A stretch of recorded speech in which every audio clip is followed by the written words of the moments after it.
we can officially commence our first meeting of 2023. Welcome all of our new and old faces. Since our last meeting was on December 1st, we've gone a little over a month, which is a really long time for us. And we got 9 new members since then. Putting our new numbers at 148 for the chapter. These are our chapter officers and board members. We've already had our first board meeting of the year. We've got a lot of great plans in place or things we're working towards. So if you need anything, I'm Jessie. Reach out to me at our main Wild Ones email address. We don't have a vice president yet. If you're interested, we will take you. Susan is our secretary. She puts together our amazing newsletter and does our web presence pretty much. We have a website and she does some Facebook postings. Our treasurer is Denise, working on keeping all of our money so that we can all see it. Judy is our membership chair. We're going to be having an email for Judy that's specific to membership questions or member related things that will probably be on our slide next month for you to be able to contact her, or if you're joining the chapter, you'll receive emails from that email address. And then our board members, Marilyn and Rick, we are looking for a homeowner advising committee chair and a community projects committee chair. If you're interested in donating your time and making some great things happen, let us know. These are lots of the ways that you can see us, our website, our YouTube channel, where this meeting and all of our meetings are put so that you can reference them later. Instagram is a very hit and miss. It's few and far between. And we have a Facebook page that mostly gets events posted. We had our 9 new members, and some of them reached out and said that, you know, they're really excited to join the chapter. You can see the areas that we're getting new members from, and hopefully if you're in that area, you can connect with them, or you can reach out and we can connect the 2 members together so that you can get some bigger community projects done. Kathy was saying about in Upper Darby that it's a lot of suburban places, small plots that people aren't putting enough native plants into. So she's hoping to do her part, and then maybe she can branch out into the scraggly community parks. So that sounds like promising, a promising thought process at least. And then if I didn't note who is from Sadsburyville, but they found us through Soulful Native Locals, which sounds like a really awesome group. So if you are on tonight, I would love to hear more about whatever that group is, because that sounds fun. Hey, Jessie. Yes. I moderate that group. Do you? With my friend Katrina. Yep. Oh my gosh, that's so exciting. So is it a Facebook group? It's a Facebook group. Yep. Okay. Mm-hmm. And it's mostly for Lancaster County. Okay. But we do have a couple of people that we personally know that we've allowed in the group that aren't from Lancaster County. Gotcha. And so Katrina posts a lot of like educational stuff, and she works for MCC. I don't know if you've heard of MCC. The Methodist. So I think all of their garden beds are all native plants, and so she kind of manages that, the native plant gardens. And so they have like activities throughout the year, like seed collecting. Like in January, they're gonna have at the end of the month, winter sowing in jugs, so people can come and they will provide. You can bring your jugs and they'll provide the soil and the seeds and everything, or you can bring your own seeds, whatever you want. And then we post all of that on there. Awesome. Yeah. Well, I'm glad you were on to share what that was. It sounded so neat. I was very intrigued. And if anybody's interested in this group and hears about it, can they find that on Facebook and then reach out to see if you allow them in? Yeah. Yep. Awesome. Mm-hmm. Okay, very cool. So Susan had been talking about banning the sale of invasive species through an email campaign. We've been working on this for over a year now. The meeting is coming up again later this month, and public comment needs to be made before January 17th. I don't know if Susan was able to stay on long enough that she wanted to speak to this. Let me see. I can see if I have. So she said the PA Controlled Plant and Noxious Weed Committee is meeting next week to discuss a ban on Japanese honeysuckle, bush honeysuckles, and starry stonewort. Our coalition had a Zoom meeting this morning to discuss sending a letter to our members to ask them to submit public comments in support of a ban like we usually do. We also want to encourage them to propose banning the sale of Norway maple, Nandina, and porcelain berry at their next quarterly meeting. So she had wanted to talk a little bit tonight, but she had something come up and can't do that. So that's me speaking to it.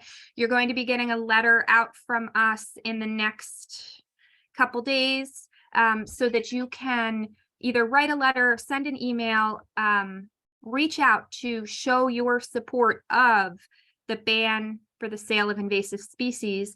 The email that you will get will have a sample letter so that you could essentially sign that and send it, or you can add your comments. But they are taking notice that we are up in arms about this. And so our campaign is being effective. It's definitely not as quickly as we would like it, but it is doing something. So let's keep at that. Audrey, when I pull up my chat box, does it show up on the screen? I just see my chat box. If I do it, is it there? You do not see yours, Do Jesse. not see Okay, it, no. good. I mean, not that anything terrible's in it, but I was like, I wonder what, if anybody's trying to tell me anything on the down low, I'm announcing it to the world. So I felt that. And so the link to the Soulful Natives, I see that in the chat. And Rick said there are grants available to help. Rick, are you speaking to the invasive plant ban, or? You were talking with one of the new members that was trying to put natives in the raggedy parks. Oh, yes. Okay. Yeah. Oh, there's grants available to, put native plants in raggedy parks. Yeah, not just from us, but also other resources too. Yes, that is a very good point, especially if we had a chair to one of those committees to help us do that even better. Okay, the link, yeah, everybody check out the Soulful Native Locals Facebook group. I'm going to close this down, and our next speaker. So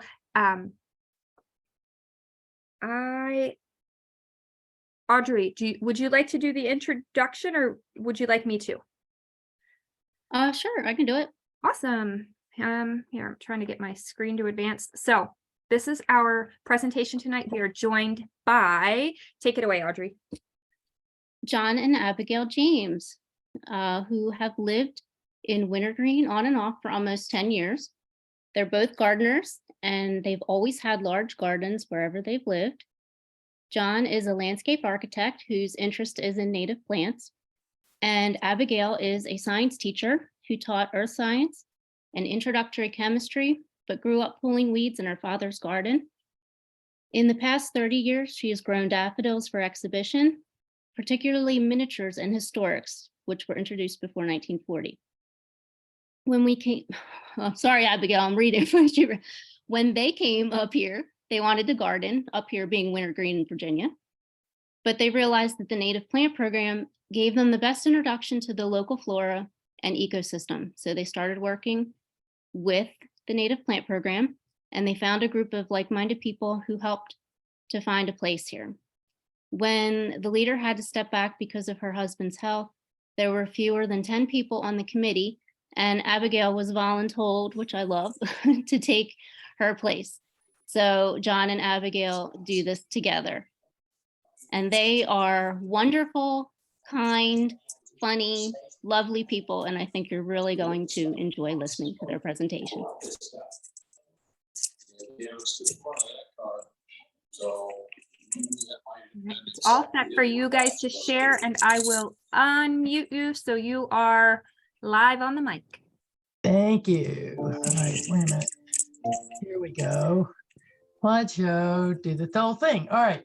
So this is Wintergreen, the native plant propagation program, and we've gotten to know Audrey because she now lives up here. And so we'll tell you a little bit about Wintergreen. It was started in the early 70s.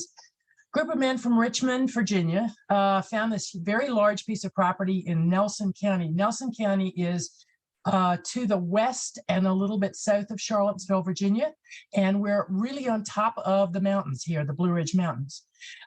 They wanted to develop it as a resort and recreational area, as well as a place for people to live. So the property had been heavily timbered. So it's very interesting when we give hikes to people who don't know much about forests. We'll ask them, particularly when I have children up here, I'll ask them how old they think the trees are. And oh, they're 300 or 400 years old. No, they're about 100 years old at the most. We had a lot of American chestnut trees up here prior to the 1900s. And we still see a lot of chestnut sprouts from the old root systems, but mostly what we have there are oaks and hickories. And that's what the houses are in the middle of, this oak and hickory forest.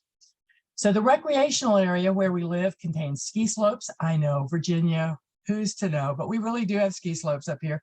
An 18-hole golf course, tennis, pickleball courts, swimming pools, and more than 30 miles of trails. And we have access to the Appalachian Trail, which runs along one side of the property. At the bottom of the mountain, there's another part of this, which has a 27-hole professional golf course, several swimming pools, lakes, tennis courts, and many more trails. So there's a lot to do here. The ski and golf areas are owned and maintained by a professional recreation company, and everything else is managed by the Wintergreen Property Owners Association. Now, the group we're talking about is a part of the Wintergreen Property Owners Association, and that is the Nature Foundation at Wintergreen. So this building was originally a bed and breakfast, and the people who owned it and ran it after 20 years, I have no something like idea. that, Something like that, decided they didn't want to do it anymore. So we have never known whether they sold it to the Nature Foundation or gave it to the Nature Foundation, but it's now our headquarters. And it was really started by, now I'm gonna let you talk about Doug. Oh, well, it was started originally by a group of ladies up here who had houses, and they were dismayed when they saw all the development going on, that all the native plants were being dug up and thrown away. So just about that time, a young man named Doug Coleman, who was a botanist, trained botanist, came up. He had been teaching some courses at a local community college in botany, and they ran a summer program up here. In 1975, he got involved with the development of Wintergreen and founded this program that rescued plants that were in danger of being disturbed by development. So this is a picture of one of our volunteers digging interrupted ferns from a site that was going to be developed for a residence. I think it was about a year before the bulldozers moved in, Right. and we managed to get over 100 plants from that site. And the middle picture is what an interrupted fern looks like. And you can see that the fruiting bodies are in between fronds. And so that's why they're called interrupted ferns. Yeah. These will go about what, 4 feet, 5 feet tall? No, about 4 feet. About 4 feet tall. They're yeah. tall. They're tall for ferns. And what you see on the right-hand side at the top is the bed behind Trillium House, where we have stuck some of these ferns, and we just let them grow. And if people want to purchase them from us, we will dig them up and they can put them in their properties. We only sell them to people on top of the mountain.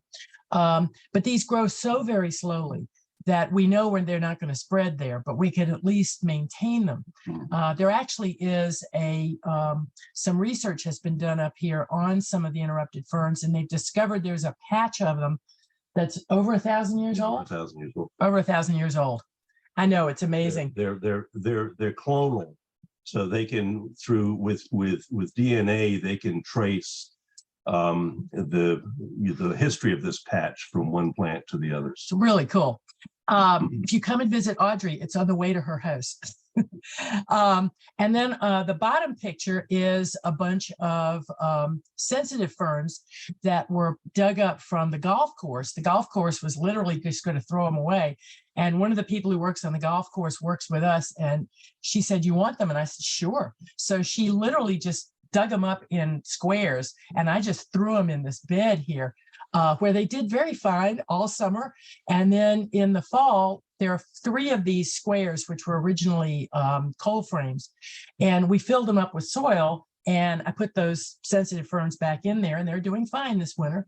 And we will use those frames as places to line out plants that we cannot grow from seed or who grow badly from seed, like the native geranium. It's very hard to capture the seeds from the native geranium, but they'll spread like crazy if you just put them in a bed. And so we'll do that, and then we can dig up the plants from there.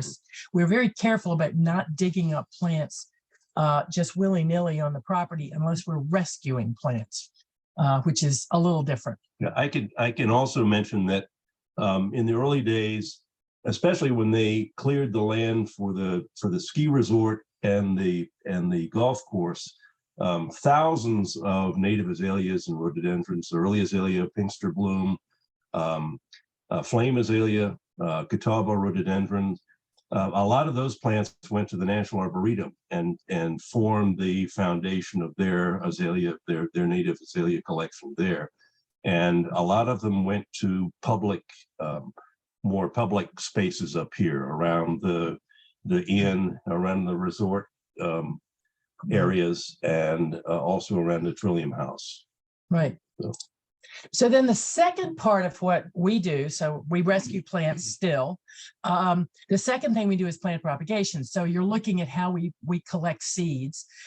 We use these little net bags that I get off of Amazon that are used for weddings and that sort of thing.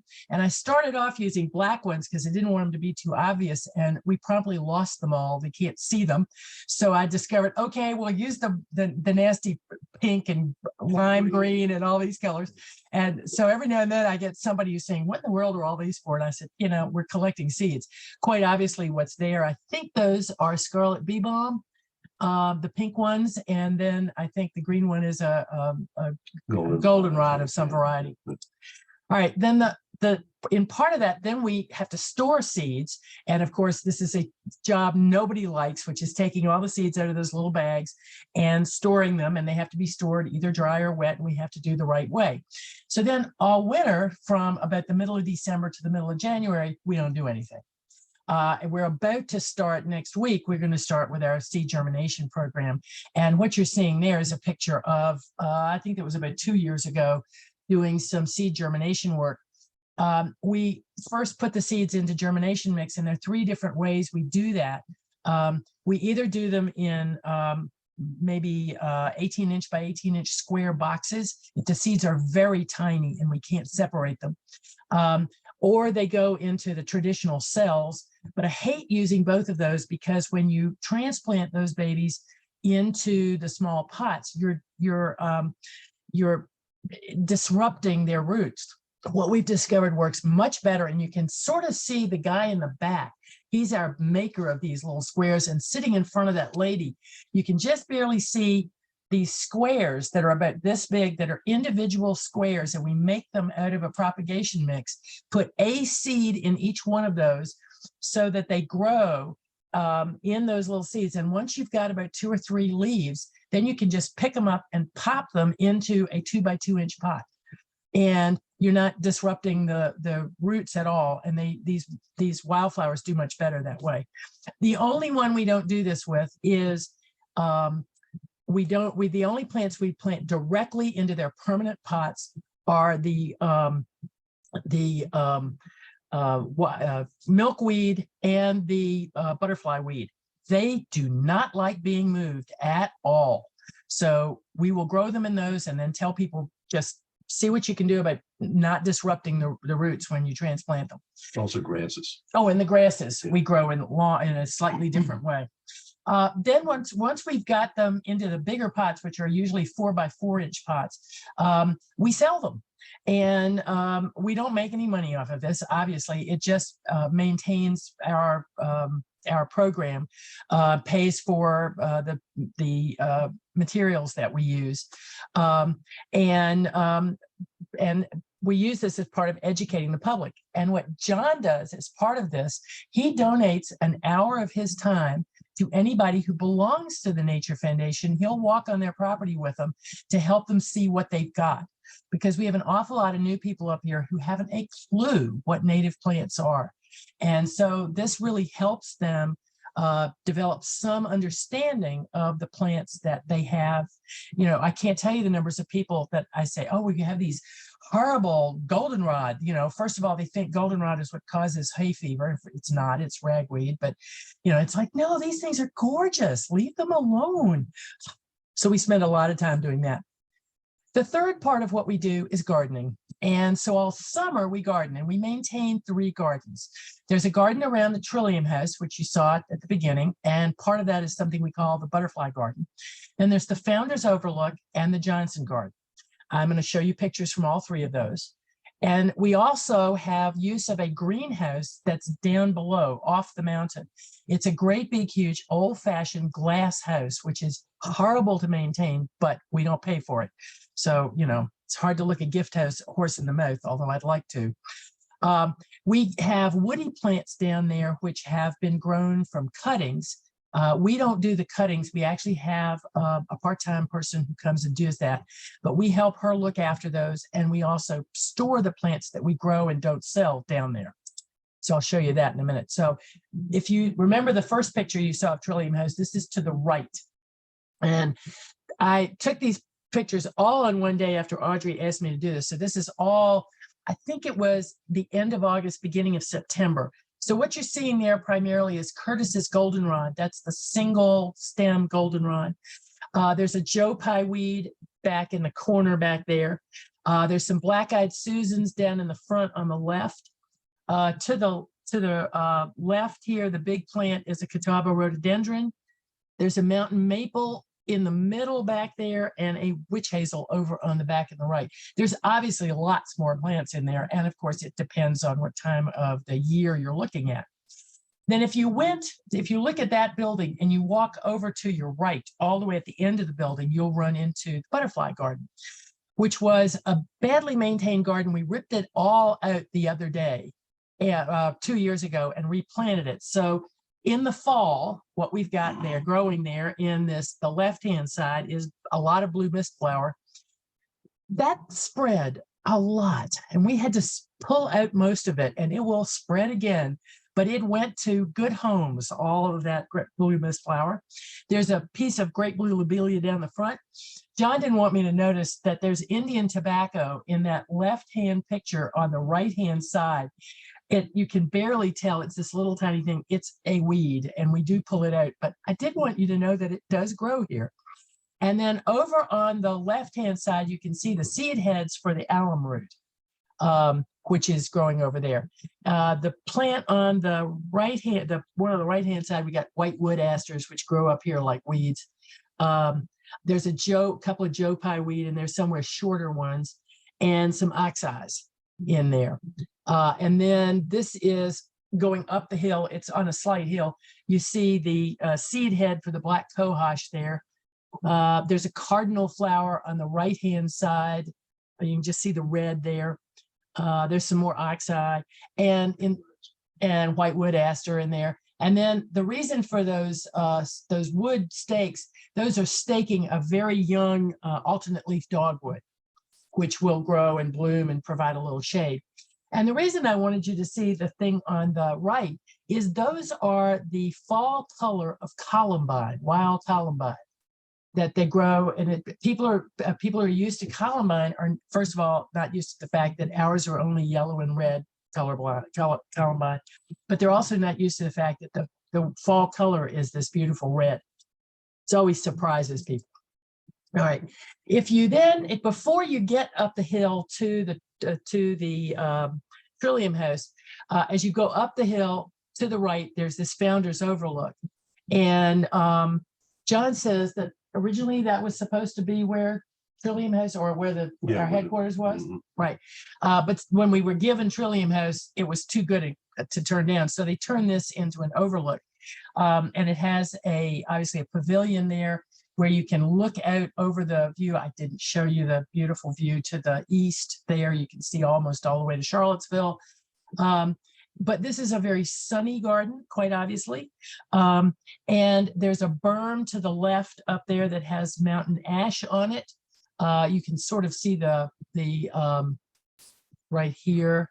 You can see the seed pods on that. There's a white snake root in there somewhere, fringe tree up in here. There's New York ironweed right there. You all will be able to, if you grab this and then blow up these pictures when you can see them on your own, you'll see some of that. There's a red bud here, which of course never blooms because we're too high for it to bloom. Above 3,000 feet, red bud and the Native American dogwood don't bloom. They'll grow, but they don't bloom very well, which is why we have an alternate leaf dogwood in the butterfly garden, because it'll bloom just fine. And there's a serviceberry in here somewhere. There's this thing right here is called a fetter bush. You probably know a Pyrrhus japonica. This is the native version right here. It's a really interesting plant. And this is an Eastern nine bark, which grows up here almost like a weed. And then this over here, these little pink flowers are something called obedient plant, which we have a long discussion about whether we decide that's native or not, but it is. Okay, well, it blooms so nicely. We like it. This right here is some yarrow. There's a shrubby St. John's wort right in here. And there's goldenrod. There's a showy goldenrod right here, which is a big, tall one that grows a lot. And then the third garden we've run out to, look how different this is. This is called the Johnson Garden, and it was dedicated by Lady Bird Johnson, who came up here and put her hand on it and said, yes, this is a good place. It's in a very bad place for us to maintain because what you can't see, but right to the right of you is the 18th green, the 18th hole. So the golfers don't like the fact that we're working in this garden, and the building to your left up there is the golf club. So this sort of line runs between, but there it is. What's growing in here are blue lobelia and closed gentian, and this is in the fall. So we have closed gentian. There's a fringe tree right here. We have interrupted fern, a lot of them in this particular garden. Back up in here, you can just see these little white things. Those are called lizard tails, grow like weeds. There's some goldenrod, a third kind. We have how many different kinds of goldenrod? Almost 40. Almost 40 different kinds of goldenrod growing up here. And right here is something called turtle head. Oh no, this one's the turtle head. Yeah. And so there's the interrupted fern. So we have lots of these different plants. Now, this is what the greenhouse looks like, and you can see we're looking at a very old glass house. Behind the greenhouse, we have a shade cloth space for growing some shrubs that need shade, but also if you walked past this and turned left, this is what you'd see.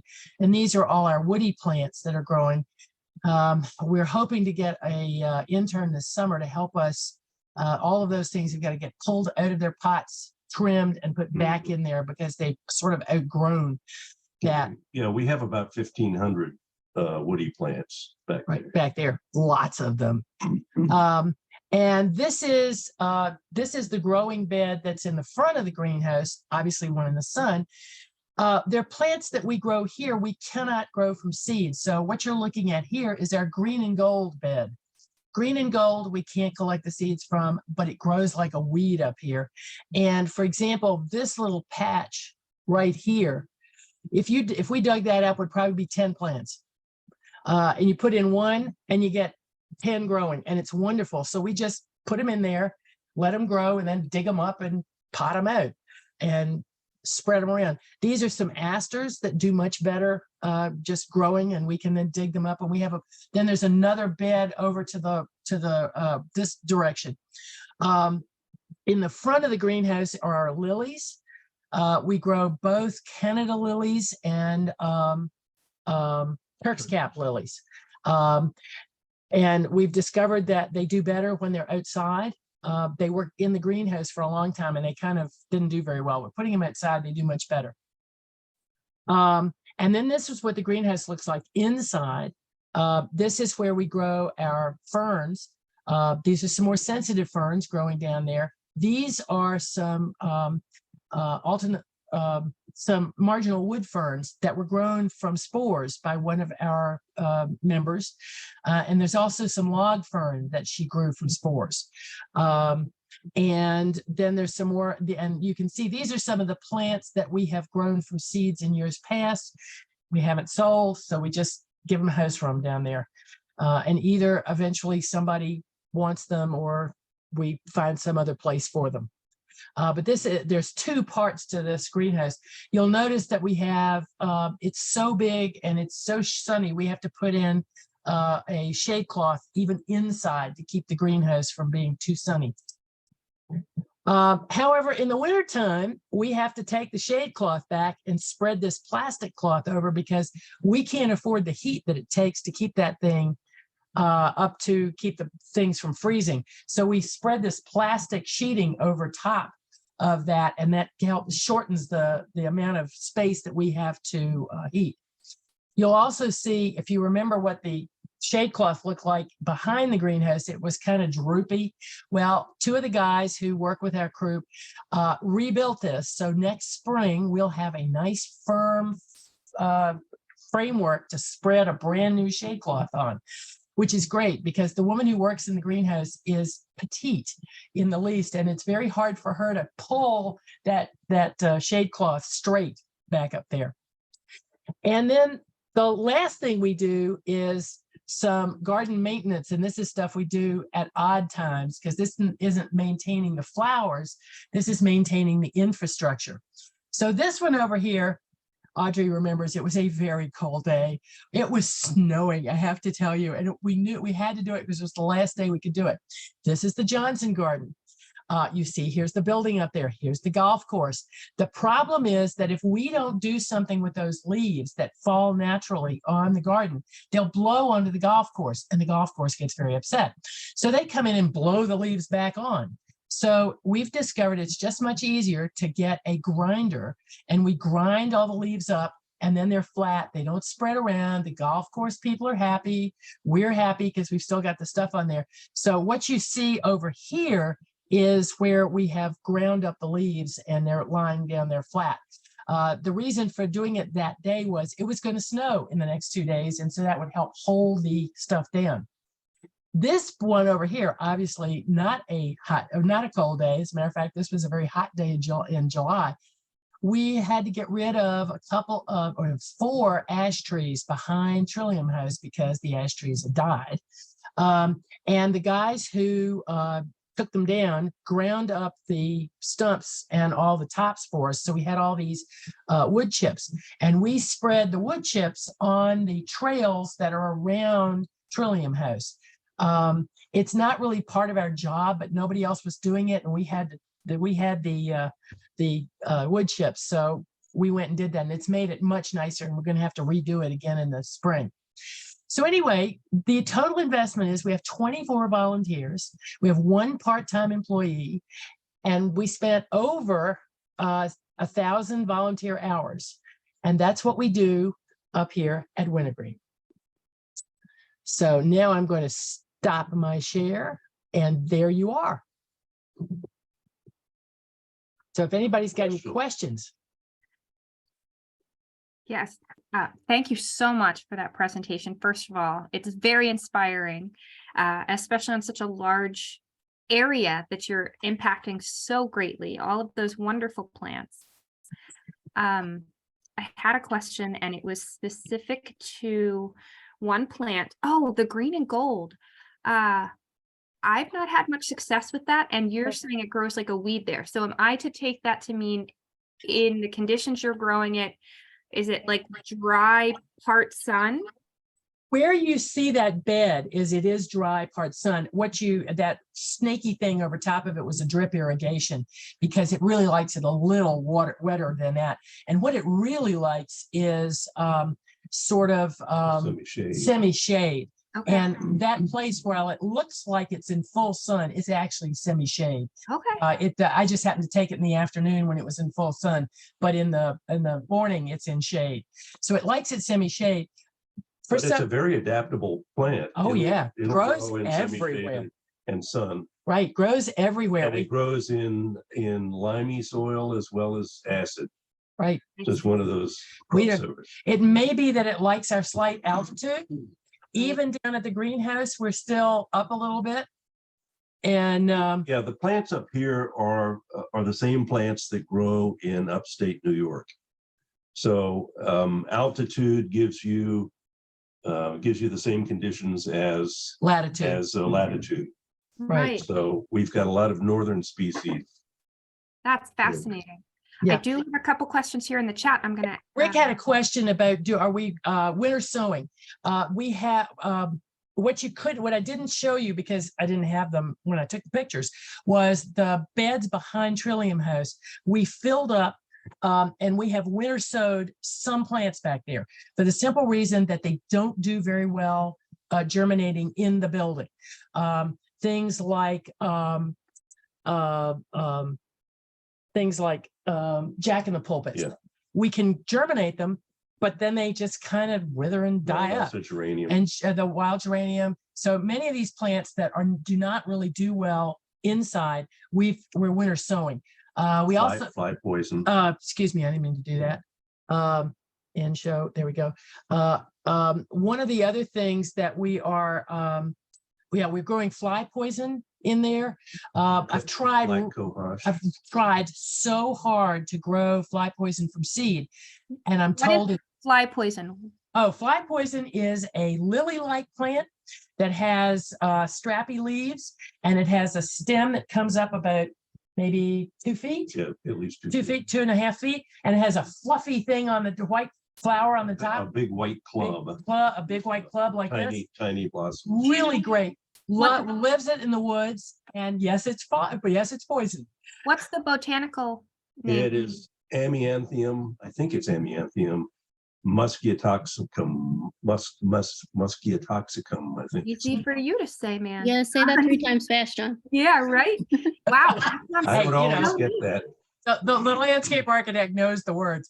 That's so neat. And so those we cannot seem to grow from seed, but like all bulbous plants, they will divide. And so we did dig one from a place that had lots, so nobody cared. And we planted one back behind, and it now is like 6 or 7. So we're getting some. So the more it divides, the more we'll have, and then we'll have plants to share with people. Bloodroot's another one. You can't grow it from seeds, so those are things we're winter sowing. I'm also growing some blue-eyed grass back there just because it spreads like crazy. I have to admit, I gathered some from a ditch, so I figured it was pretty wild, and put it in my garden. And within about 3 months, I went from 3 little tiny sprigs to 3 great big patches. So I think this stuff is going to spread pretty easily. I know you can get the seeds for blue-eyed grass, but I was just amused by the fact of how easily it spread. Yeah. But everything else that we will grow in pots, in the germination cabinet, in that room that you saw. Just because it's quicker and easier, and we can grow lots of them. And while we're not a business, we do spend money on equipment and things to maintain these gardens. And so this is one way, and also to pay for our part-time employee, because we have to pay for her. Yeah, the other thing we didn't mention, I'll just throw this out quickly, is that we're working with several HOAs up here. We have a number of condo associations. And a couple of them have expressed a wish to rewild their Nice. properties. So we've been working with them to cut back on some of the maintenance. They're spending too much time on mulching and the wrong kind of plants, and inserting as much native plants in as we possibly could. That is wonderful. Thank you so much for guiding them to make better decisions. That is. How do we get the Important work. HOAs was the question to change. Well, part of that has to do with the fact that we owned a condo for a while, and our condo manager we were trying to get our condo to use native plants. And John talked to her about this and sort of made her a convert in the fact that we thought it would be cheaper and easier and better for everybody to put in that. Well, she's now the condo manager for a couple of other condos. So she spread the word. And then there was a bunch of ladies from one who they were interested in the native plants. And one of them is friends with one of the women who works with our group. That's how that happened. Nice. And then we have one of our group, he's the one who took a lot of those blue mist flowers and put them in front of his condo, where they've done very well. And one of his neighbors said, "What are those plants?" And he said, "Oh, you want some?" So we're spreading stuff around little by Nice. little. Someone had asked in the chat if you have deer pressure and how you handle it. Of Yes. course, we have deer pressure. When we had our house in Orange, we discovered the absolute #1 way to get rid of deer, and it absolutely works, guaranteed every time. And it's called a water scarecrow. And it only works if you've got enough property or the right kind of Right, property. because no matter who walks in front of this gizmo, they're going to get wet. Yeah. But it's a gizmo about 1.5 feet tall, 18 inches, and it has a motion detector on the front, and it's connected to a hose bib, and it has a sprinkler head on the top, and something walks in front and it sprays across and then stops. It doesn't keep going. Shoots a 40 foot pulsing. Right. And stream it's of so water. random that the deer can't figure it out. And it works like an absolute charm. Children, by the way, do love to go running through it too. But when we left our house, we actually, because we were selling the house, I took the deer the water scarecrows down. It was 18 months before the deer came back. Wow. So totally, it's not going to hurt them. It's not going to hurt anybody. It's not going to empty your water system. The only thing is you go through batteries. But other than that, you can get it. Yeah, you get them. You get the thing on Amazon. Do not get the have a heart kind. It doesn't work very well. The rest, I mean, just look up water scarecrow. The one that has the funky things that looks like it's an orange and black weird bird. That's the best one. I can't remember the name of it. But So I'll you're have to say using that them- But You're up here we using them in can't your do garden? that. Yeah. So Up here is we there can't anything do you that because- for that? So we lost all of our rhododendron leaves last winter. anything that is evergreen, when in the middle of the winter, deer are hungry. They're looking for things that are green. So They- we have deer fences up at the moment Yeah. until the rhododendron get tall enough over the deer head, then we'll take those down. But also not most of them, but a lot of the native plants are sort of deer proof anyway. Yeah. Much more so than a lot of the nursery. Right. They won't, the deer won't eat most of the monardas. Yeah, they won't eat. They don't want to eat monardas and Goldenrod. goldenrods. They don't eat. I haven't seen any problems with oxeye or. No, there are things they will eat. I have a bigger problem with rabbits. The problem we have with rabbits has to do with they will eat lower down things. We had some true wintergreen growing in our garden, which is really funny because true wintergreen won't really grow up here. It's not acid enough for it, but we made a place where we could do that. And the rabbits ate it. Daggone them. And so they're now included in the deer fences. So we've done a lot of things that we can do. But it's their house too. And so I'm not about, the only thing I'm trying to do is to keep them away from my young rhododendron and the young alternate leaf dogwood until those things can get up tall enough so that they're over the deer heads, and then we'll take the fences down. And if you change their habits, that's the biggest way to control them. People who have fewer problems with deer live on very rocky slopes, so it almost acts as a cattle guard around their property. So deer do not like to walk on that kind of ground. Yeah, one of the plants that we really like up here is, because it's got such funny seed pods, is hearts of busting. Mhm. And it is basically deer candy. They love it. So John had the WPOA planted on the sides of the road coming up to Wintergreen, where it's very steep. Oh, smart. Because deer Yeah. don't browse on a steep slope. Steep slope. Yeah.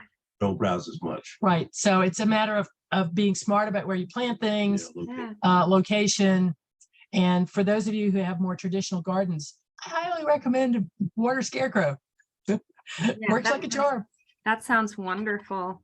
Abigail and John, do you have the picture of the buck behind Trillium House? Do you want to Oh. tell the Oh. story of that? No. I don't have it on my computer. Oh, I've got it in here. If you can. Oh, you can show it up to Yeah. show it to that. Yeah, we in the beds that are behind Trillium House, before we filled them up, as I said, they were these coal frames that were just wooden frames. And one day, the woman who was working at the front desk came back, and she showed me this picture. And I don't know whether you can see it, but if you can show us, can you see this guy sitting in this bed? In the bed. He's an 8-point, he's an 8-point buck. Yeah, he's lovely. He's a lovely man. And what you can't tell is there was a line of pots in the front part of that bed. He very carefully didn't sit on those. Aw, a gentleman.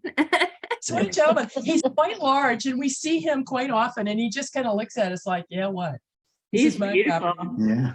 Charge of the girls up here. It's like, yeah, we know that.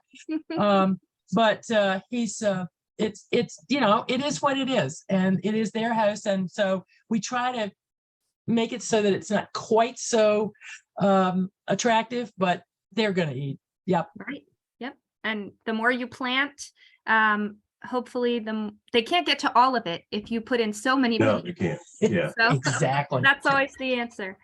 More plants. Right. Thank you guys so much. We'd love it if you stick around for the rest of the evening, but if you have things to do, thank you for your time. We really appreciated it. Okay. Our pleasure.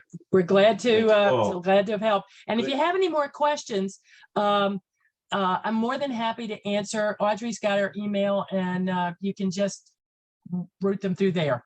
That's wonderful. Thank you so much. Oh, and good luck with your program. Yes, indeed. Sounds really That's good. exciting. Thank you. Yeah, we have a good time for sure. Yeah. All right. And all of our members are putting in thank you and thanks for the work you're doing in the chat. So Thank you. just wanted to make sure I let you know that. Yeah, I think this is a really good model going forward for other communities, specifically those with HOAs. So please, if anybody has those types of questions, just send them our way. We can try and help you guys troubleshoot.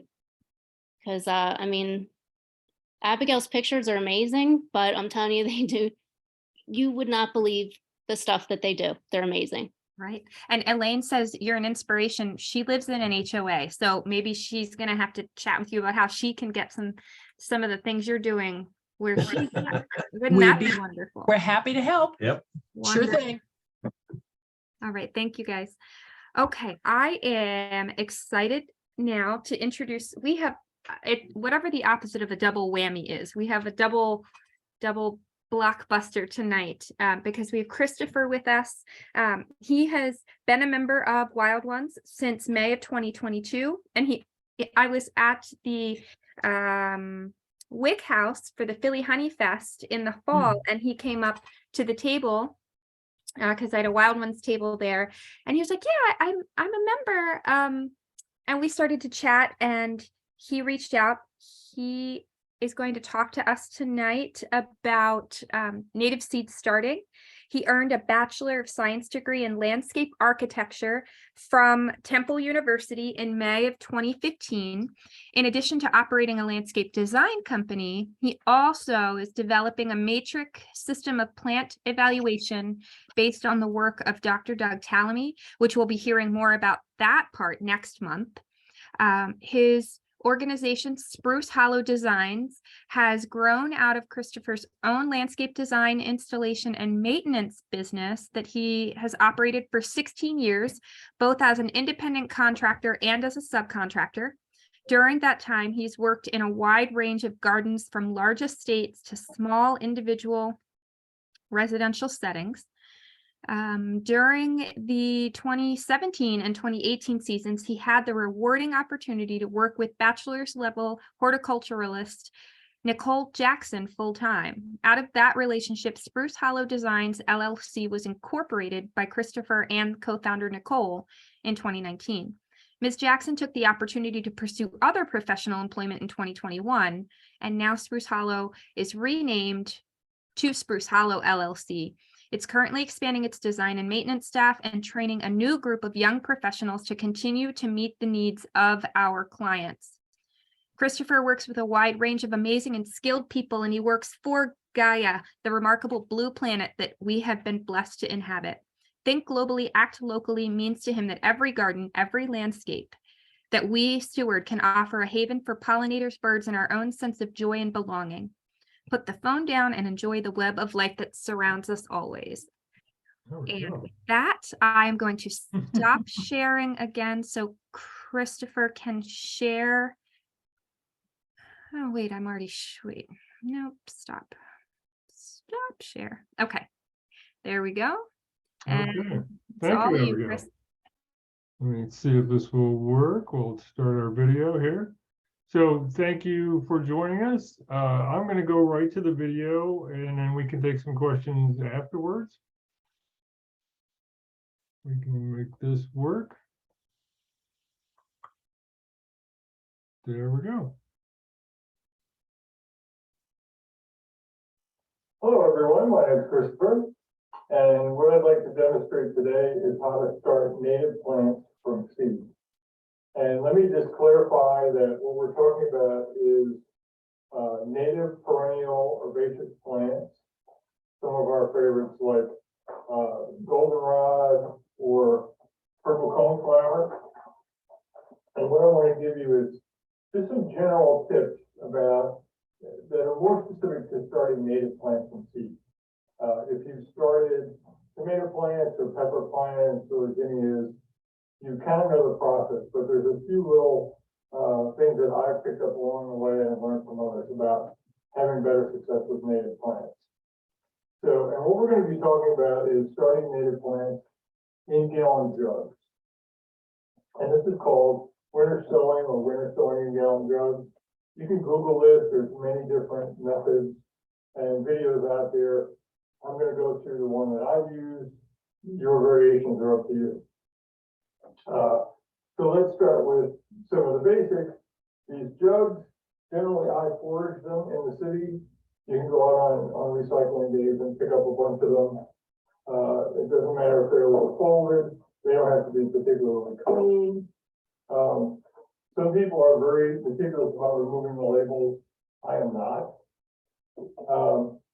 And some jugs, I don't know that they would work too well. Like the Arizona iced tea, this label is bonded to the bottle. You can't remove that. I have not tried using them. I'm going to this year. So the other thing I wanted to talk about a little bit is I like to use a micro as a supplement. And this is called microbloom. This is a product at the University of Illinois. And this is specifically formulated for native plants. And I've been using this, I've been doing native plant seed starting for probably 4 or 5 years now, and found it to be rather difficult. Sometimes the seeds don't germinate, sometimes they don't grow really well. And with this, they germinate better and they grow much better. This product is a little bit expensive. This 10-pound bag is $70. They do have a 2-pound bag that's around $20. I think it's worthwhile. If nothing else, buy it and try it. and see what your results are. So I'm using regular potting soil. Another, excuse me. Another note about native plants, they don't need a lot of fertilizer, they don't need a lot of water. One of the German professors I correspond with, he always says native plants are frugal. So you can use any kind of potting soil. It doesn't need to have any sort of fertilizer or anything built into it. So let's start with a jug. So this is a finished one. Let's start at the beginning of the process. So this is just your basic empty gallon jug. Some videos that you see, they take the cap, they leave the cap on. I take them off. What I've done with this one is generally we use about 2 inches of soil. So I've gone to the trouble to measure this out so that we can be a little bit exact. You don't need to do that. Once you get an idea of how deep it is, that's fine.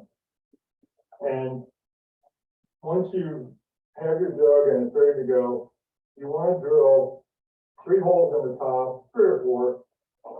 I usually drill 4 at the bottom.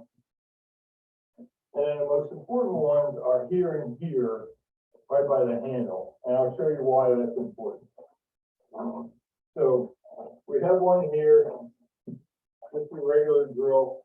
You can also do this in some of the videos. They say it's a lot of fun to have a screwdriver and heat it up on the stove and then poke your hole. That might be fun too. I like this method. So just the same, we drill it, poke some holes in it. About 3 on top, 2 on the bottom.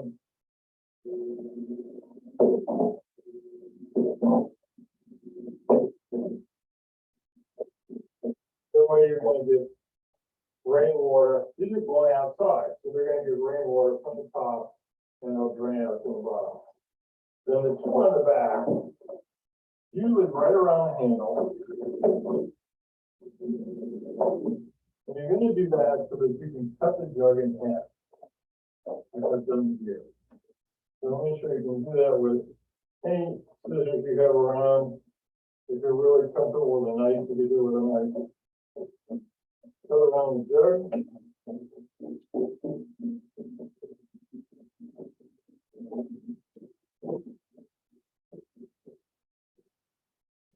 Back to the other hole.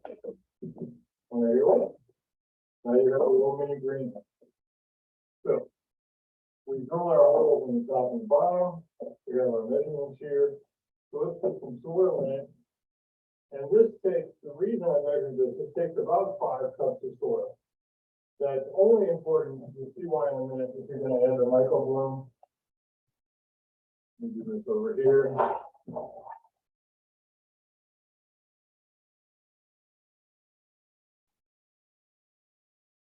So we are right about up to our 2-inch mark. Leave it loose. Oh, another tip here. It's easiest if you dampen the soil first. Most of the greenhouses that I've worked in, usually if they're going to be doing this or filling seed trays, you take out how much soil that you want first and you just dampen it and mix it up first. So this thing is the microbiome here that I've taken out of the bag. And the proportions, I have my notes, would be 1.5 tablespoons per cup. And this is about 5 cups. So if my math is right, it's about 6 tablespoons. I think I have that right. 6 or 7? 6 or 7. So I'll add that in. I'll put the math at the end. So I'm not standing here trying to do my math. And then mix that in. So that you're good to go. So now you have your soil, you have your microbloom, and this is ready for seeds. So another tip I'd like to give you is I generally make a tag first. This is Echinacea purpulea, which is purple cornflowers that we're going to be doing. I make a tag first and put that in here. That way, whatever happens to your jug, you'll know what's in there when you're done. And I buy most of my seeds from Prairie Moon Nursery. You certainly can gather seeds and all that sort of thing. I don't get time to do that. If you have time to do that in the skill, that's great. I like Prairie Moon. You can buy different size packets. They're very inexpensive, and everything I've gotten from them has been very reliable. So this is our purple coneflower seed. If I can get them all packet. So it's a little hard to see, but we'll do some photos at the end. So there's maybe 75 or 100 seeds here. Sprinkle them in, kind of mix them in a little bit. If you want to put this into a little bit larger seed, maybe put a little soil on top so that they're covered. And we already have our tag that we put in there. Close the jug. And we want to write on the outside, purple coneflower.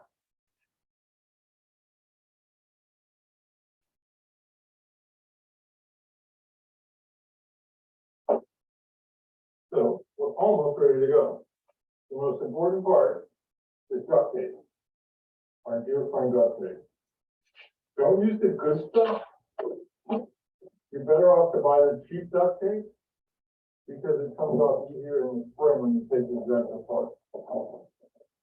And then so you just kind of put it on there and go around.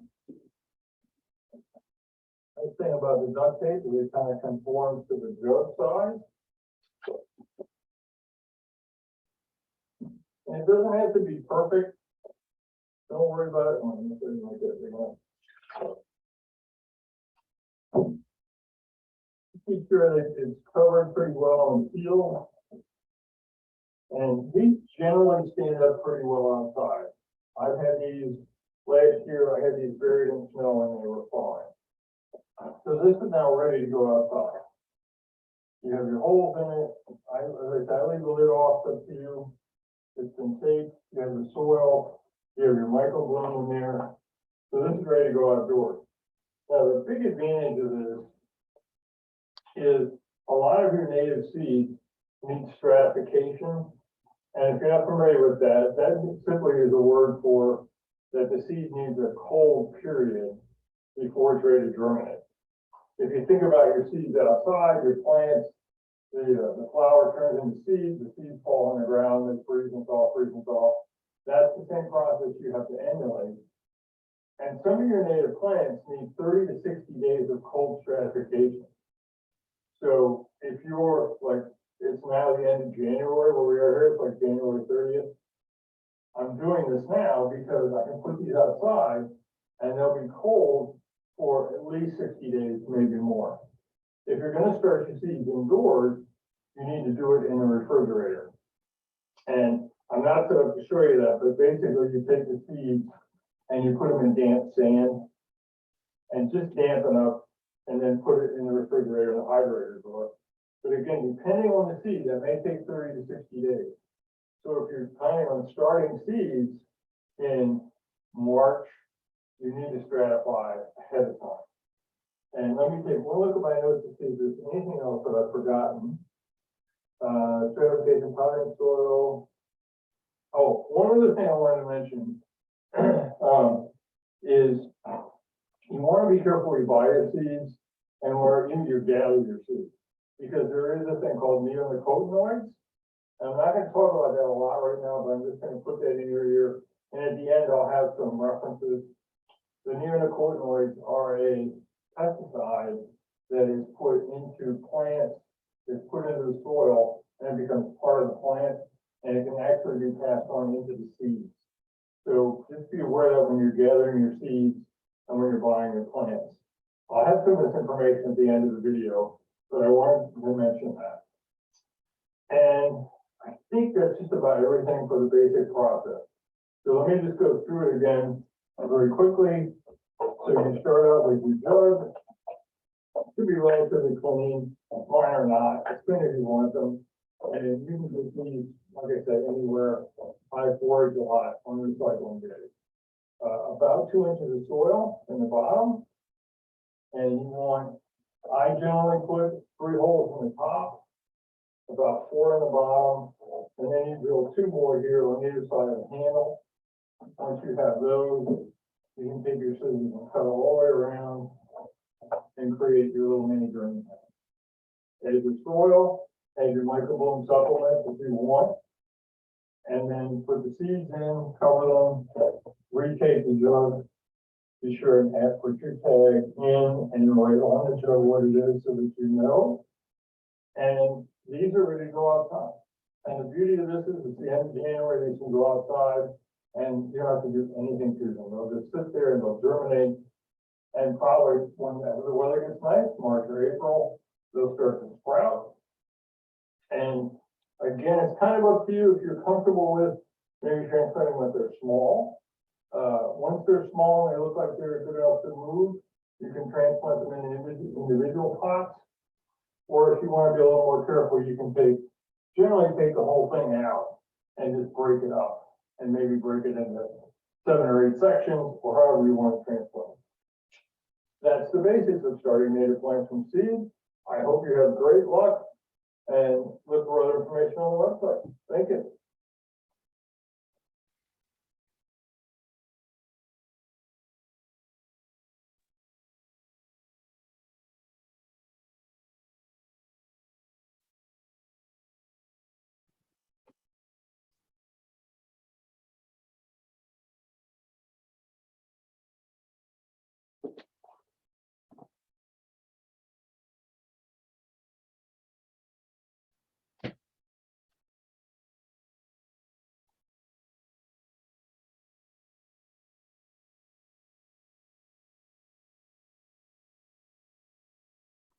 Thank you, There we go. Christopher. Thanks You're so welcome. much. We've been talking about the milk jug method. I'm really glad that you gave us the step-by-step and that everybody could see that. I've got a couple questions in the chat. Sure. The last one was, will the lactate milk jugs work? They're thicker than the regular milk jugs and not clear.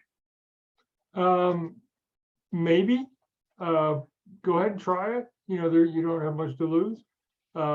Most of the milk jugs I use are sort of opaque, and I've tried just about everything.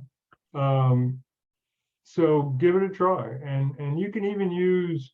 I've used the like salad containers and stuff you get like spinach in, all kinds of different containers. They usually seem to be just fine. And Marilyn asked the great question of, does our warm 50-degree weather cause a problem with cold stratification? Well, I guess we'll have to wait and see. But I've been doing this, I think this is the 6th year or so that I've done it. And we've had similar situations where it's been warm and dry, you know, warm and cold. I don't think it's really going to matter. Because they don't really get that warm. If they're sitting there in that wet soil, you know, they stay pretty cold. And again, they're adapted to those conditions. So you're really emulating the natural conditions of the seeds. So hopefully not. And someone had mentioned a good point that the nighttime temps are still getting lower than the daytime temps. So you're still getting that below 40-degree, and it's cumulative. So if you think about it, if you got your seeds out early enough and you got that cold snap when our weather was 8 degrees, that helped to stratify a little quicker than just a 40-degree night. And if the seed needs 30 days, as long as you get 30 days of those temperatures, you're going to get your germination.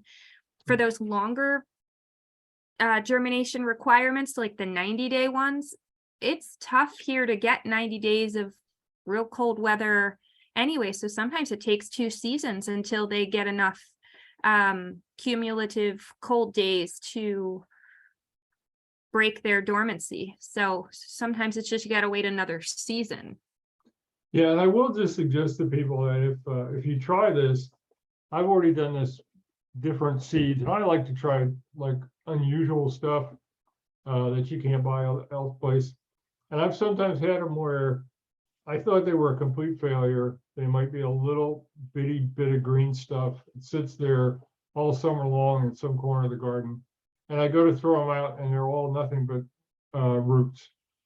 So they really can take an entire season, and as somebody pointed out, maybe 2 seasons, even longer, to come through. So just be patient with them, and if nothing else, it's a really easy, low cost way to start seeds. You really can't lose too much on it, I don't think. Wonderful. Thank you so much, Christopher. You're Look welcome. forward Thanks to for having me. the next part of your presentation next month. That'll be very exciting to hear about. All right, thanks. Good luck, everybody. Thank you. So when I was getting ready for the meeting, I came across this organization. I had never heard of it before, and they're all sold out of this kit that they sell. I didn't actually even look at the cost because it said they were sold out. But for those of you who maybe just want a quick fix of over winter, like winter seed sowing that will protect against the birds and the mice in a smaller space, here's a kit that's ready, available. They have seeds that are for sale also. It just looked like a neat organization that I wanted to make you aware of because I had stumbled upon them. Moving on to our chapter business, our financial report. We've got lots of money with some plans to try and spend it this year. We've got our fourth quarter membership dues reimbursement of $463.50. That money, in case anybody is not aware, anytime someone joins our chapter, we get a portion of the dues that you paid to Wild Ones National into our chapter to do outreach, to do programming, to make the chapter better, to get native plants and put them in the ground for programs and projects. So we have this money. If you have an idea of a project that we could put funds towards, we could grant plants to, reach out. We have a couple of grant application options that we are finalizing and that will be up on our website then shortly once the board has approved them. Our chapter newsletter, hopefully you've all gotten a chance to look at that over the many months that Susan has been doing it. Up until this point, we had done a newsletter with every chapter meeting, and we've had a chapter meeting every month. We are going to be decreasing. We're going to take a few months off this year, 2023, of meetings and of the newsletter. So they will always coincide. When there's a chapter meeting that month, a newsletter will be generated. If you have content that you would like to contribute to the newsletter, please send it to the secretary. Susan compiles the entire newsletter on her own, and she does an amazing job, but collectively we could all contribute a little something, and it doesn't have to be specific to a fact or a task. It could also be a poem, or it could be a project in your community that is featuring native plants that you want to let other people know about. It may be something you're doing in your yard. We were kicking around the idea of a question and answer section so that you could write in looking for people's advice, because we have so many gifted people in our group that know so much, and they might be able to tackle the problem that you've been thinking about for years and how to make your native plant garden really thrive. So anything like that, send it to the secretary and we will work on making the newsletter even better. We have a ton of upcoming opportunities. I just want to check the chat real quick and make sure I'm not missing anything. Zach is on, and I'm glad that he's back. We've missed you, Zach. Winter seed sowing. Sowed them early. Good, good. Excellent, guys. I'm glad that you're sharing your experiences with winter seed sowing.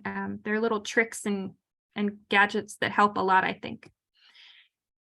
The first thing I wanted to show you guys, I'm not sure if you have heard about it. Benjamin Vaught came out with a new book, Prairie Up. If you have read his book, the new garden ethic, it was really miraculous and changed a lot of the ways that I thought about gardening. And this book is more a how-to and a hands-on. So you can buy it directly from his website. And then I'm not sure if he's still doing the signed copies or not, but I wanted to make everybody aware of that. I have it. I just haven't started reading it yet. So I look forward to that. This project, or this program, excuse me, was actually yesterday. I got the recording of it. I didn't get to watch it, but it is a 5-part series by Western Reserve Land Conservancy, and they always get really great presenters. In fact, it just dawned on me, I had gotten an email that said the Claudia West presentation was not recorded. Bummer. But most of their presentations are recorded. So if you register for each part of the symposium, you will get access to the recordings then. Part 2 of this symposium is Wednesday, January 25th. So I believe you have to register for each part separately, but it's a really easy registration process and they're free. And again, then you, for most of them, will get to watch the recording. On the same nights, so that the previous symposium happens from 1 to 3 in the afternoon, and then in the evening from I think 7 to 8 or 7 to 8:30, there's a different kind of symposium going on. Also access to recordings if you can't make them live, but there's a lot of great speakers on this one also through The Ohio State University. The New Jersey Native Plant Society is giving a webinar on naturescaping. Xerces Society is doing pollinator and beneficial insect habitats, small urban farms and community spaces. I can't see. That one is on Thursday, February 9th, and you register through Xerces Society. I came across this interesting program to become a pollinator steward and be certified in it. You take 9 classes. They're all virtual. So it's a 9-part virtual training module, and then you complete a short learning form to share what you've learned. So these are the training kind of bullet points, the components, and then you have to do 2 projects, I think, and then you will become certified. The program is kind of a pay what you can program. So they recommend that the training that they provide you is worth $250 if you can pay that. If not, I think that it's essentially pay what you can afford and become certified in this. It is through Pollinator Partnership.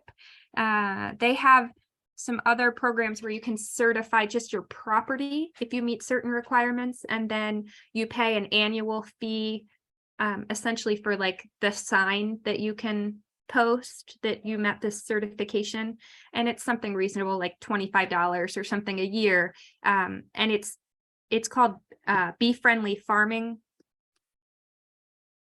Property, or it's something like that. So they have a lot of good organization, I mean a lot of good certification and education pieces. And then Rita was kind enough to send over some opportunities through other like-minded organizations. The Ecological Landscape Alliance always puts on great programming. So those are listed here. The Lancaster Conservancy has some great things coming up. And all of these will be listed in our newsletter. So if you don't get a chance to review the recording in time. They should be out with our newsletter. Mount Cuba Center always has great programs and lectures and opportunities for learning. The pruning workshop is almost always sold out, like as soon as it's released. So I wouldn't be surprised if that one is already sold out. And then Penn State Extension has several free and paid educations available. Virginia Cooperative Extension of the Master Gardeners has some really neat free online webinars. And then that takes us to our chapter opportunities. Next month's meeting, we're going to have Mark Riddell back to talk with us about his tree index that he had referenced during a presentation last year. So I'm looking forward to hearing about that. And then Christopher will be back to talk about his living landscape function calculator. I think those two are going to pair really well together. Beth Myers from the Perkiomen Watershed Conservancy is going to talk with us about rain barrels on March 9th. And in April, we should have botanist Mike Slater to do 2 presentations, probably back-to-back weeks. We're just still trying to finalize the dates for that, for insect plant interactions and detailed special relationships, like specialist pollinator kind of things. The Lancaster Wildflower Festival is happening on April 29th. I plan to go. I'm hoping several of you will take the opportunity. We could all meet up there and chat. They have great vendors. They have really good plant sale vendors there. You can find some things that you've been looking for. And then during the weekend of May 6th and 7th, one of those days we're going to figure out, but we're going to do a chapter plant swap. So that will be really exciting. I hope you can all make it to that. Bring some of the plants that you have little seedlings from your winter seed sowing. And we had decided on this date because then we can come and swap plants. And then when the plant sales really kick in the next couple weekends after that, then you have to buy less plants because you've swapped them previously. So we did that with intention. We hope it helps people out to expand their garden on the cheap. And then May 11th, we're going to have Ben Kessler talk to us again about native edibles and companion planting. We're going to take a tour. I'm so excited to take a tour with Donna at her backyard nature preserve on Wednesday, June 7th. So that will be an in-person event for that meeting. I don't think that we will probably do any type of a Zoom to go along with that. So I hope you can make it to that tour. We're going to take a hiatus, which is a new thing for us, but we're going to take the summer off, July and August. Enjoy your gardens, watching all the beautiful Joe Pye weed that's going to be growing at that time. I was looking back through pictures of the last few years' gardens to do a presentation that's coming up for me, and I was just drooling over the Joe Pye. I just can't wait for it. So we're going to take July and August off for chapter meetings. Feel free to reach out if you have any problems or any questions of things that are going on in your garden. But I'm hoping that maybe one of those months we'll be able to get together kind of an informal fashion and maybe take a tour of some local native plant garden or park, or maybe one of the arboretums or something, so that we can still get together in those months, but we're not going to have a meeting and it'll be super low key. We'll just all meet up and chat plant stuff. Jesse, Yeah. I'd like to know where Donna lives. She is, What town? I think Donna is on tonight. I know she's in West Vincent Township, I think. Chester Springs. Chester Springs. Yeah, so it's like northern Chester County. What else? What other town can we say it's near? It's 5 minutes from Kimmerton and 10 minutes. Phoenixville. That's probably enough information. I think he probably just wanted to know, you know, what it's close to. Where-ish. Yes, PA, Christopher. Yep. Definitely PA, yeah.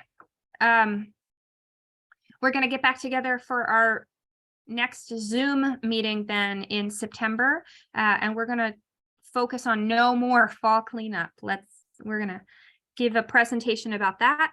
In October, we're going to do another seed collection presentation.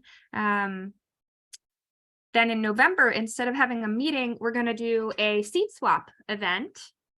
And December, we're saying happy holidays, no chapter meeting. Everybody's got plenty of stuff to do. We're going to take that month off also. So if you have any questions, anything you'd like to see, reach out to us, let us know. I'm going to check the chat again.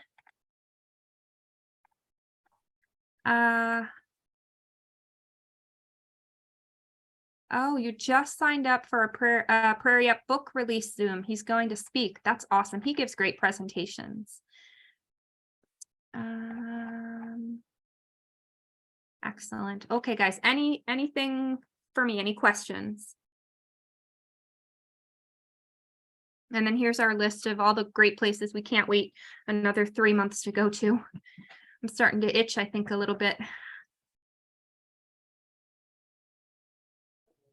I have that card from Edge of the Woods Nursery, you know, the little stamp card. Yes. And I just have one more purchase and I get my ring. Oh, girl, I can't wait. So you know what? My car was broken into, like they broke my window and stole my purse for the first time ever in my whole life. Oh my This word. happened like back in the spring. And I didn't think, like I wasn't thinking too much about it. I was getting my credit cards fixed and did all that. And then I was on my way up to Edge of the Woods for the first time that season. And I went, shit, they took my bonus cards. Like it was the only thing that I really missed out of that whole purse. So I did not get terrible. my. And they're my probably not even going to use it. I know. They probably threw it out on the side of the road. There go my free plants. I was so bummed. So bummed. Oh man. Yeah, it was a bummer. But Maybe they'll start being native plant planters. wouldn't that be amazing? Wouldn't that be Wouldn't something? that be amazing? Right. So Serendipity, right? yes, I thought I was tickled pink actually when we did the Philly home show last year about this time, a little, you know, like next month, I think, or something. But I thought somebody had stolen my one of my Your books. book. Yeah. And I Did you was like, find it? we did end up finding them. I think it was like still on my bookshelf or something. But I was like, that's kind of exciting that somebody stole my book because they want this information so much. Like that kind of made me happy. But then it was just that I was dumb and forgot that I didn't bring it. But whatever. Are we doing a wholesale order this year, Jess? We are going to try. We are working out some details that need to happen to make it happen. But we're going to try. So more to come about that. We should have the answer to that, hopefully, with details nailed down by next month's meeting. Or even maybe before next month's meeting, if we can get things hammered out, and then we can just send out an email to all of our members to let them know of the, you know, what's up. But Right. as of right now, we don't have things in place yet to make that happen. There were some things we needed to work around, so we're still working around. Jesse, you can see there, Susan brought up a good point that Edge of the Woods might keep track of your purchases. I know when I went there, they emailed me my receipt. So if you did that, they should have the list. Yeah, I was there because I've already filled up another card since then, but I did explain my dilemma, and I'm sure I looked like one of those people that's like, hey, just, you know, my purse was stolen, please give me more cards. My dog ate my homework. Yeah, my dog ate my Do dog they need ate my people to vouch for you? Because I we know. got plenty of members who. Right. No, and I didn't push it. Like I didn't want to. I did run it by them, but they were like, yeah, we really kind of have no way of knowing. And I was like, oh no, I get it. That's fine. Like, just fill this card up for me. It's fine. So I think they slipped in a couple of extra punches for me because they felt, you know, they took pity on a poor soul. But yeah, it won't deter me for sure from filling another card. Oh my gosh. So I think Your both plant people had the guy from Edge of the Woods talk, and he was spectacular. He was really good. Brandon yeah. is always Oh spectacular. my I gosh, agree. he's so knowledgeable. They Yep. did a like edible native plants tour of their nursery, and it ended up with a pawpaw tasting, and Ooh. that was fantastic. And Yeah. they let you keep the seeds too if you wanted to, you know, sow it at home or wherever. If you Nice. do any Dan Jaffe videos, he does edibles also. Have you heard of Dan Jaffe? Dan Jaffe No. Wilder? No. You can find some of his stuff on Zoom. He's really good. He's like the guy from Edge of the Woods. They're both really smart.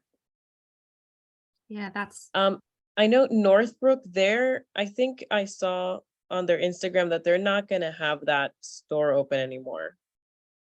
That instead she's just gonna do like several sales throughout the year. I guess there are events around here, Chester County area, that they were selling native plants and she had like a stand or something.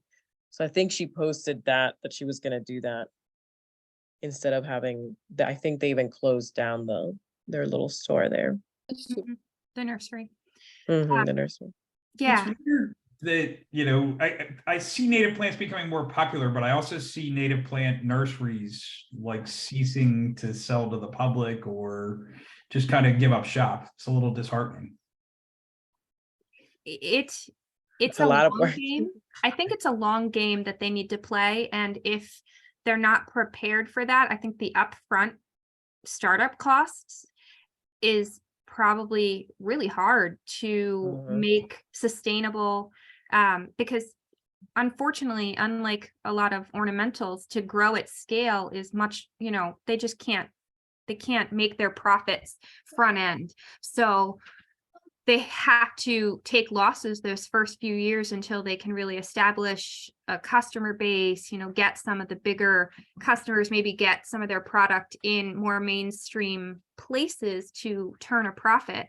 And, you know, who can afford to go a few years losing money before, you know, so I think a lot of them just kind of have to fail before they can get to the spot where they would be able to make a profit at it. Because you're still competing with places like Lowe's and Home Depot who are, you know, giving us poison plants if we ask for them. And that's the thing, like native plants aren't cheap in comparison to your annuals. And they don't, like I went shopping with a friend of mine who long story. Anyway, we went to Edge of the Woods and most of the plants were still dormant because we went pretty early in the season. And she was like, I'm amazed. Like none of those things I would ever even buy because nothing was blooming.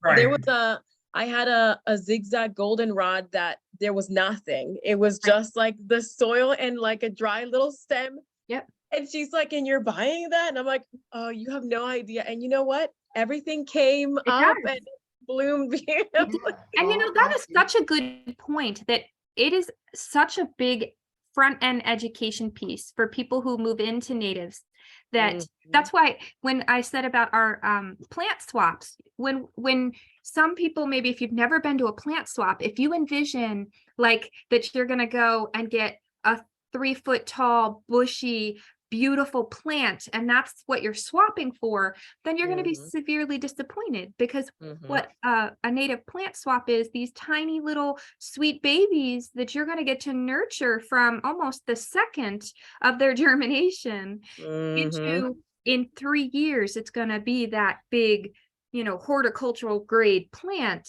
but you get to grow with it that whole time. So people need to realize that, like when they go to the nursery, it's a different experience. You're not comparing apples to apples. And if you're not prepared for that, it puts the native plant nurseries at a disadvantage because the expectations are so different. People they just don't know better. They don't know that that's not to be expected, you know? The other thing too is, I mean, you got to realize that when you buy like an aster, you can literally make thousands of asters out of that aster, Yep. right? Like, Yeah, yeah. within years, you can propagate and collect seeds and germinate seeds. And you can fill up an entire yard off just a few plants. Right. While it Mhm. seems more expensive up front, it doesn't necessarily mean that it's more expensive in the long run. Right. But it's that long game. People have to Mhm. realize, like, yes, I can have 12 plants of this in 3 or 4 years, but do I want to wait for that? And they don't realize how quickly that time flies. Once you get started, like it just flies. So yeah, They're going to buy the equivalent of pansies and mums and annuals from Lowe's and Home Depot year after year. Yep. Mhm. Right. Yep. It's a whole different mindset and time frame to work within. Yeah. And that's part of what we try and do is get people excited about that, about all of the changes.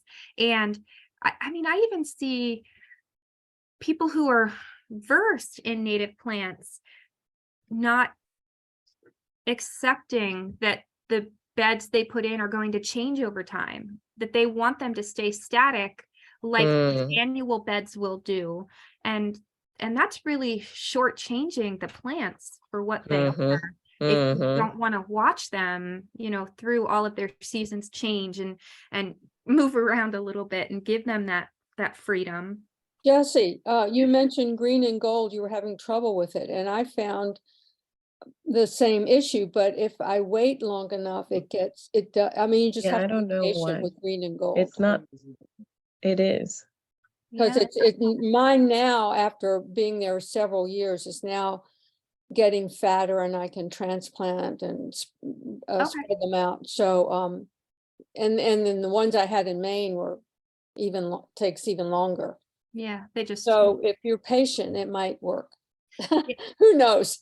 Yeah, we'll see. I mean, if they don't fill in or come back, I'll try something else in there. I was anticipating that they would like it where I put them a little more than they do. So, I mean, it could be on my end too.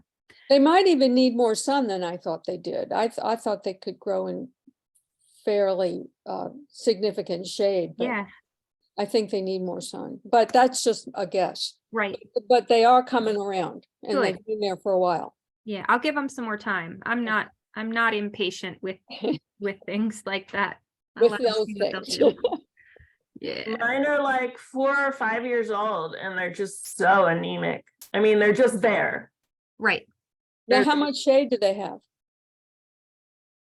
They're under almond tree.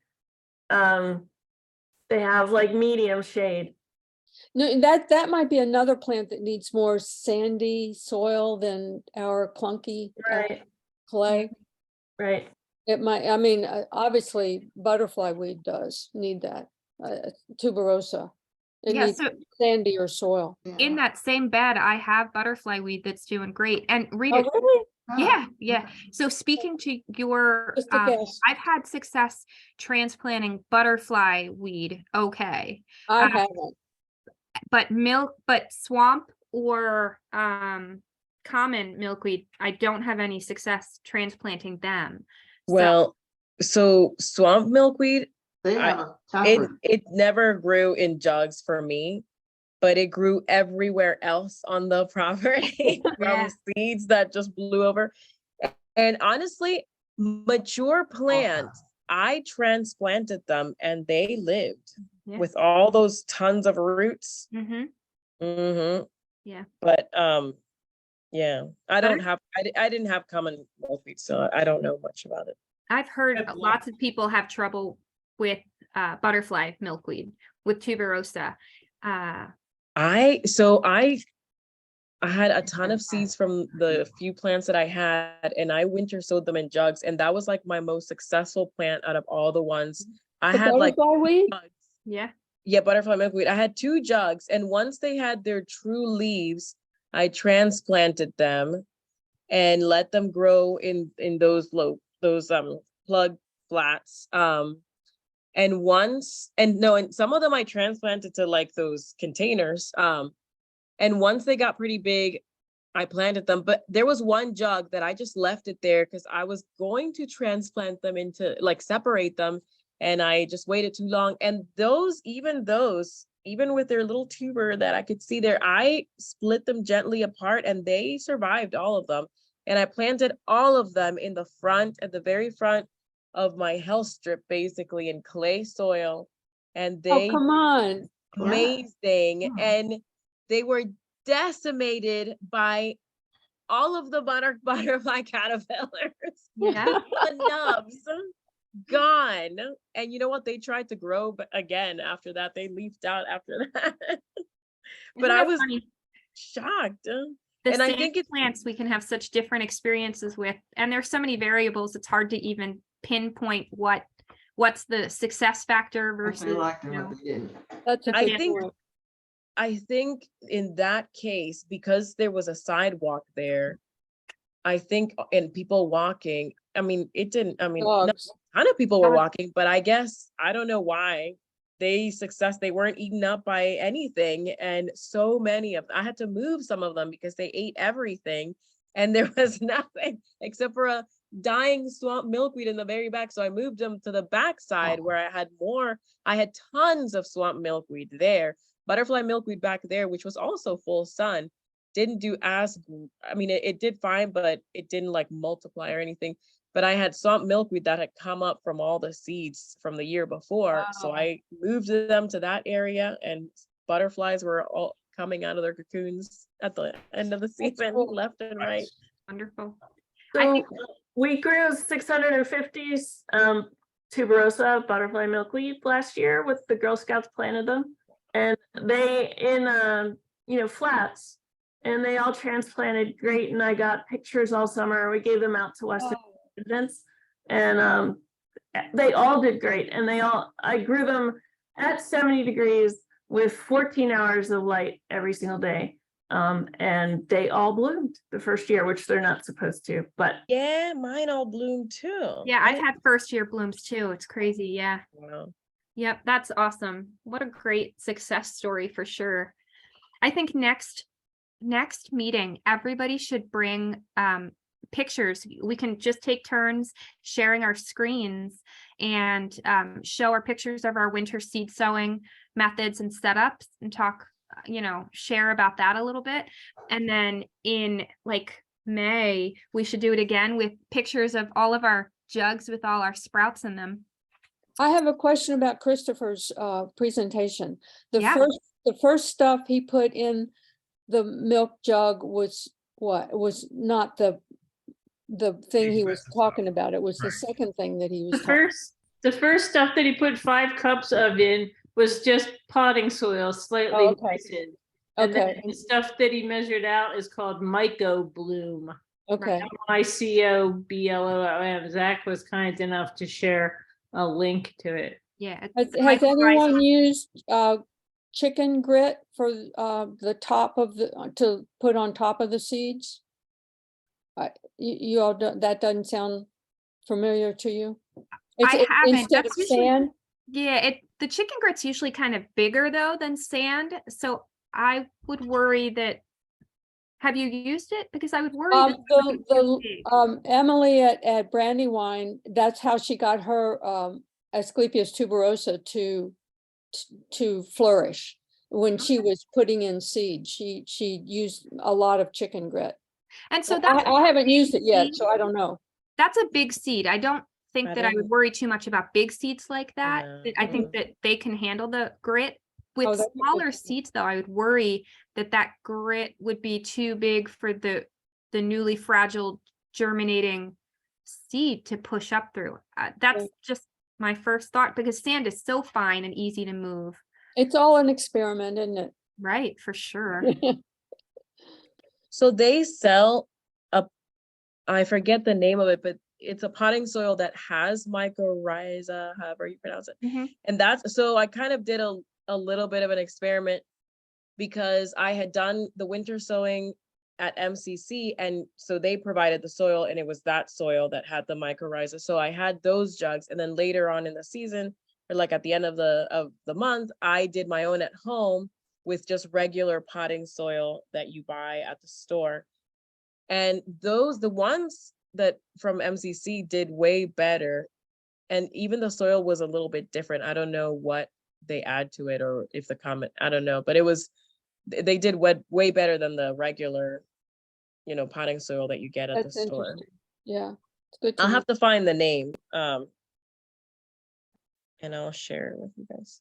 Because they sell that at any of those, like the supply stores, Tractor Supply even, or even online.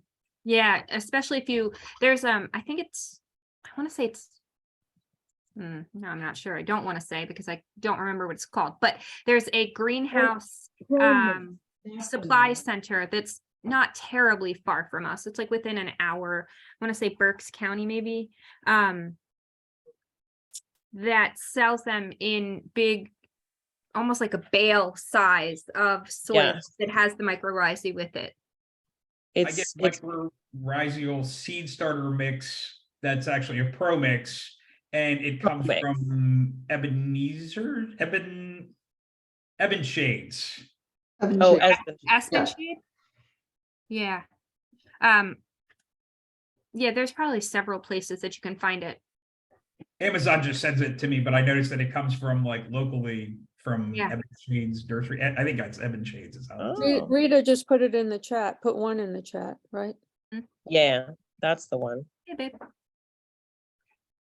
Yeah, there's lots of, I've done it with just the essentially junky seed starter mix that you would do like your regular veggies and stuff in and had good success. And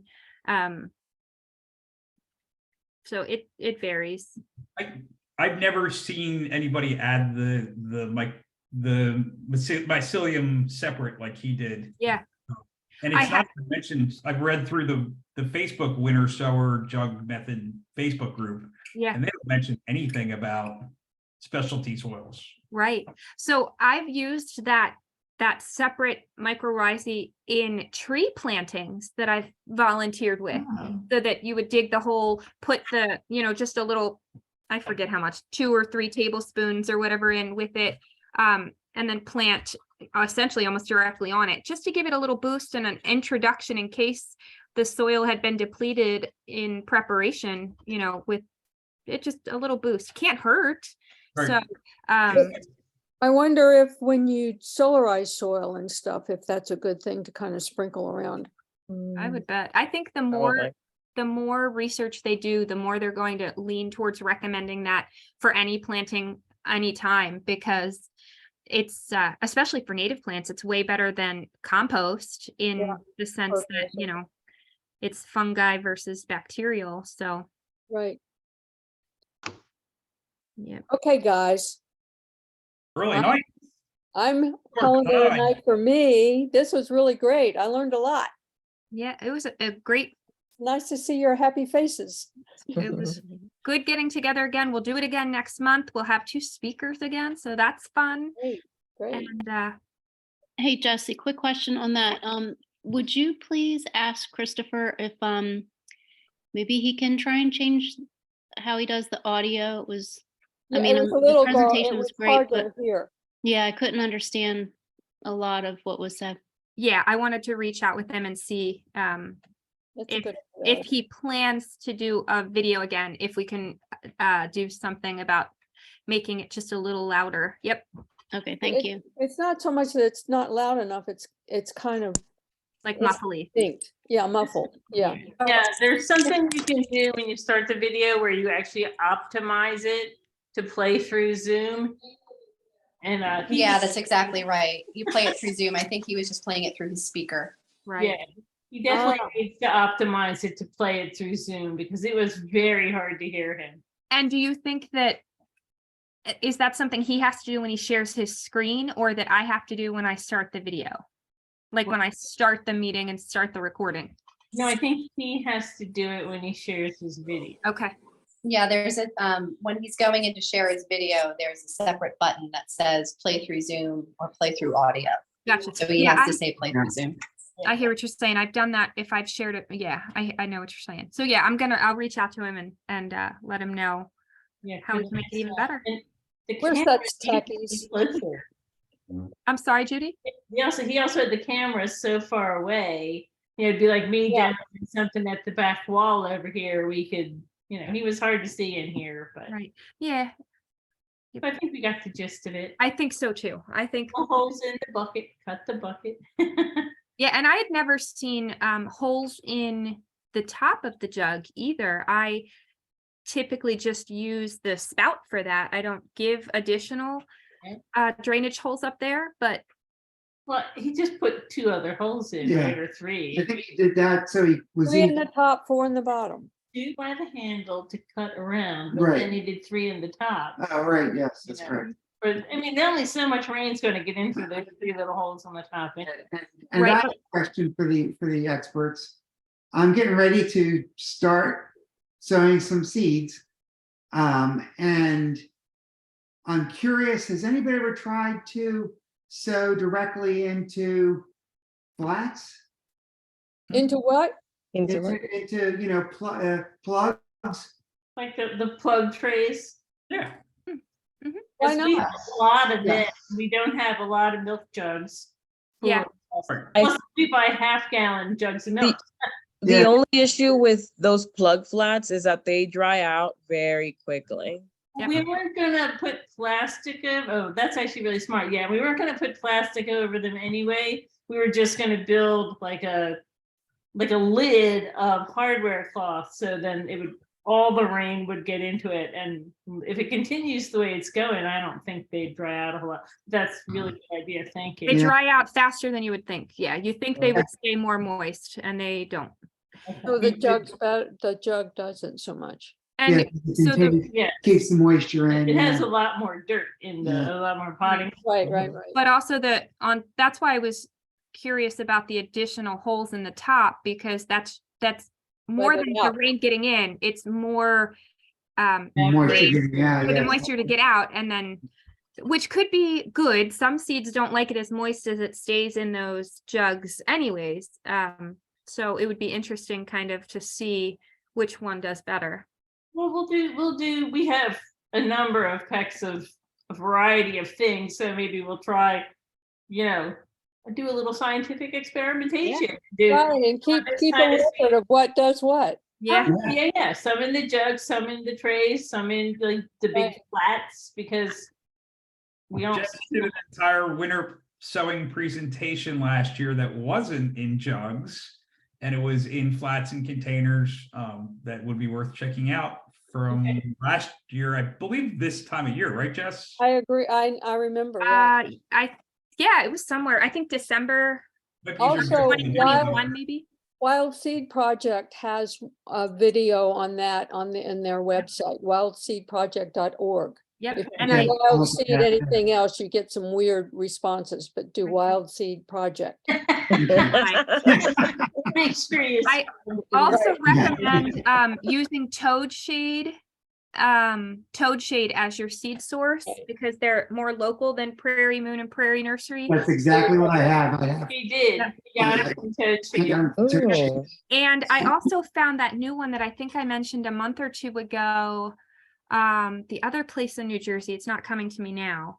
Oh, yeah. They have that podcast.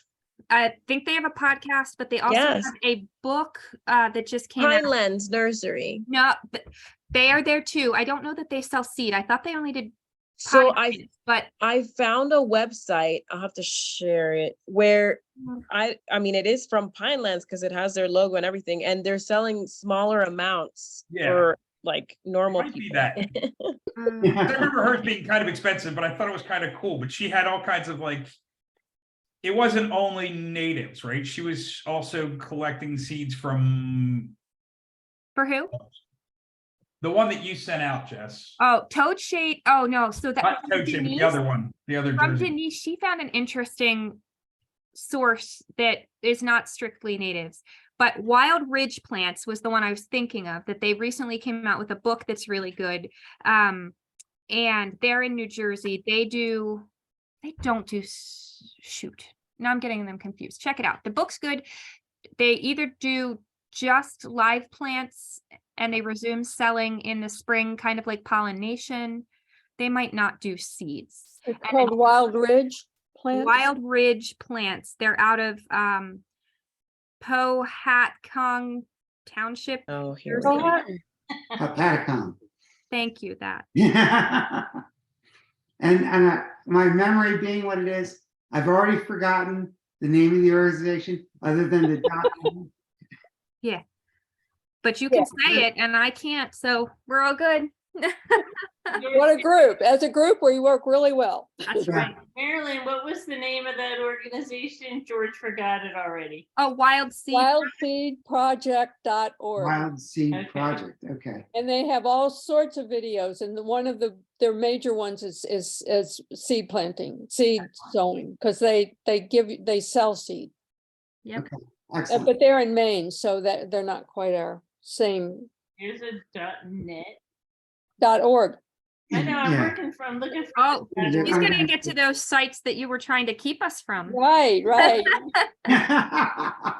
A lot of wild seeds out there. I'm sure that's true.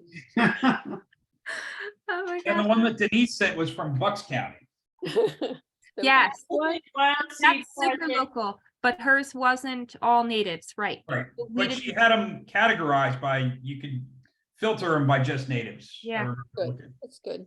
Yeah, so that's another group. Wildseedproject.org, and it takes me to wildseedproject.net. What do they tell you? It's a nonprofit in Maine. Yeah. Correct. That's right. I so I was wrong, All but right, at least you got the right wild Yeah. seed group. yeah. Okay, excellent. Yeah. They have some good videos too, and a lot of good information. Okay, Excellent. thank you. Well, thank you. It's all under learn. Right. All right, guys, enjoy the few weeks until we get to be together again. Yeah. Yes, I Nice. report on my seed sowing. right. That's right. Good luck winter sowing, everybody. I want to see Yay, pictures. Happy sewing. Bye, guys. Good night. Bye. See you later.